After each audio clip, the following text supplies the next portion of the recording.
ஆரம்பத்திலே சொல்றேன் சார், நாட்டு தொடர்பு இல்லைங்க அப்பால இருக்கிறவங்களை பத்தி நான் கேட்க வேண்டியதை நான் பதில் சொல்ல வேண்டியது. பணியாற்றுவர்களை பற்றி பேசுங்கள். நாங்கள் ஏர்போர்ட்ல பேட்டி கொடுத்த செங்கோட்டையன் சொல்லிட்டு திமுக அதிமுக யார் வீட்டுக்கு போனாலும் வந்துட்டு விஜய்க்கு தான் ஓட்டு நிலை ஏற்பட்டிருக்குது அப்படின்னு சொல்லியிருக்காரு. காலையில கூட சொன்னேன், நாட்டு தொடர்பு இல்லைக்கு வெளியில் இருக்கிறவங்களை பற்றி ஏன் கேள்வி கேட்குறீங்க? இன்னைக்கு எடப்பாடி பழனிசாமி அறிக்கை கேரளத்தில் திமுக ஆட்சியில் வந்து தமிழகம் தலைகுனித்து நிற்கிறது. அதே போல கடன் சுமை அதிகரிச்சிருக்குது. நிதியே இல்லாம தமிழகம் முழுவதும் சுற்றுப்பயணங்கள் செஞ்சுட்டு புதிய திட்டங்களுக்கு அடிக்கல் நாட்டி வைக்கிறார் அப்படின்னு சொல்லி ஒரு குற்றச்சாட்டு வச்சிருக்காரு. அதாவது எதிர்கட்சி தலைவர் 4 வருஷம் தூங்கிட்டாரு. இன்னும் ஒரு 3 மாசம் இருக்கு, தேர்தலுக்கு 2 மாசம் தான் இருக்கு. அதனால இப்போ எதையாவது ஒன்று சொல்லணும்ல. நிதியே இல்லைன்னா அவினாசி சாலை மேம்பாலம் முடிஞ்சிருக்குமா? பாலத்தை முடிச்சு தானே முதலமைச்சர் திறந்து வச்சாங்க. நிதியே இல்லைன்னா பெரியார் நூலகம் வேலை நடக்குமா? நிதியே இல்லைன்னா செம்மொழி பூங்கா வேலை நடந்து முதலமைச்சர் திறந்து வச்சிருப்பாங்களா? அரசு திட்டங்களுக்கு அரசாணை வெளியிடப்பட்டு அதற்கான நிதிகளை கொடுத்தால் தான் டெண்டர் விட முடியும். நிதி இருந்தால் தான் ஒப்பந்தக்காரர் வேலை செய்வாங்க. வேலை முடிச்சு அவங்களுக்கு பணம் கொடுக்க முடியும். ஆகையால் அரசை பொறுத்தவரை எந்த திட்டமும் நிதி இல்லாமல் தொடங்கப்படுவதில்லை. நிதி இருந்தால் மட்டும்தான் அந்த திட்டங்களை தொடங்குகிறார்கள். தொடங்கக்கூடிய திட்டங்களை நான் பலமுறை உங்கள்கிட்டயே சொல்லியிருக்கேன். கோயம்புத்தூருக்கு அறிவிப்போடு முதலமைச்சர் நிறுத்துவதில்லை. தங்கநகை பூங்கா வேணும்னு எத்தனை வருஷம் கோரிக்கை கோயம்புத்தூர்ல எந்த அரசும் செய்யலை. முதலமைச்சரிடத்துல கோரிக்கை வச்சாங்க, அந்த பகுதிக்கு நேரில் போய் பார்த்தாங்க, அவருடைய குறைகளை கேட்டறிஞ்சாங்க, அறிவிச்சாங்க. அறிவிப்போடு நிறுத்தாமல் அதற்கான நிதிகளை கொடுத்து அந்த பணிகளை முதலமைச்சரே தொடங்கி வச்சிருக்காங்க. இப்போ எந்த அளவிற்கு வேலை நடக்கிறது என்பதை முதலமைச்சரே கண்காணிக்கிறாங்க. அரசுடைய திட்டங்கள் என்பது முழுமையாக மக்களுக்கு சென்று கொள்ளக்கூடிய அளவிற்கு நிதிகளை கொடுத்து பணிகள் நிறைவு செய்கிறாங்க. நிதி இல்லைன்னா 200 கோடி ரூபா சிறப்பு நிதி கொடுத்து ரோடு போட முடியுமா?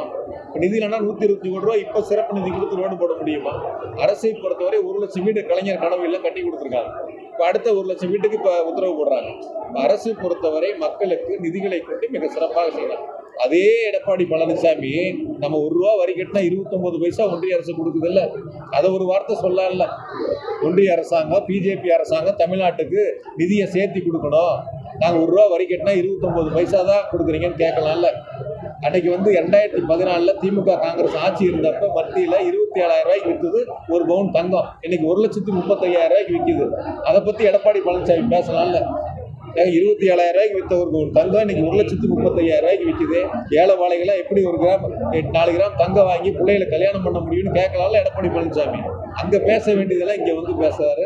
அங்க செய்ய முடியாதெல்லாம் அங்க சொல்ல முடியாம இங்க எதையாவது ஒரு அறிக்கையா கொடுத்துட்டு இருக்காரு. பாவத்தை எலெக்ஷன் வரைக்கும் ஓட்டட்டும். எதையாவது ஒன்று சொல்லிதானே ஒரு எலெக்ஷன் ஓட்டணும். திமுக ஆட்சியில தமிழகம் தலை குனிந்து நிற்கிறது. அதே போல கடன் சுமை அதிகரிச்சிருக்கு. எல்லா முதலமைச்சரும் நிகழ்ச்சிகளுக்கு டெல்லியில போவாங்க. நம்ம முதலமைச்சர் எப்படி கம்பீரமா நிற்பாருன்னு நீங்க பார்த்துருப்பீங்க. டேபிளுக்கு அடியில் யார் படுத்திருந்தான்னு நீங்க பார்த்தீங்க.